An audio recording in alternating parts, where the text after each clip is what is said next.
নবম pay scale. নবম pay স্কেলের পূর্বে 50% মহার্ঘ ভাতা, 3টি টাইম স্কেল ও সিলেকশন গ্রেড পুনর্বহাল, বৈষম্য কমিয়ে 10টি গ্রেডে বেতন কাঠামো গঠন সহ 7 দফা দাবিতে শাহবাগে অবস্থান কর্মসূচি অনুষ্ঠিত হতে যাচ্ছে সরকারি কর্মচারীদের। আগামী মঙ্গলবার প্রেস কনফারেন্সের মাধ্যমে জানিয়ে দেওয়া হবে আপনাদেরকে। প্রিয় সরকারি কর্মচারী ভাই ও বোনেরা, আপনারা যারা বিভিন্ন সময় কর্মসূচি চেয়েছেন তারা আর কালক্ষেপণ করবেন না। জেগে উঠুন আমাদের ন্যায্য দাবি, প্রাণের দাবি, বেঁচে থাকার দাবি আদায়ের জন্য।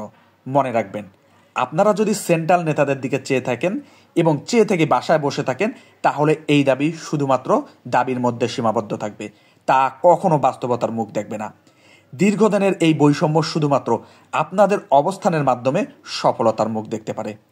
আপনারা যারা 8টি বিভাগে 64টি জেলায় এবং সকল উপজেলায় 11 থেকে 20 গ্রেডে কর্মরত রয়েছেন তারা এই সমাবেশে শতভাগ উপস্থিত নিশ্চিত করুন। অন্যের আশায় বসে থাকলে নিজেদের দুঃখ দুর্দশা কখনো দূর হবে না। এটাই আমাদের সর্বশেষ চেষ্টা নিজেদের ভাগ্য পরিবর্তন করার। দেখা হচ্ছে আপনাদের সাথে আগামী শুক্রবার মহাসমাবেশে, 7 দফা আদায়ের সমাবেশে, দীর্ঘদিনের এই বৈষম্যের ইতি টানার সমাবেশে। আমি আসছি, আপনারা আসছেন তো?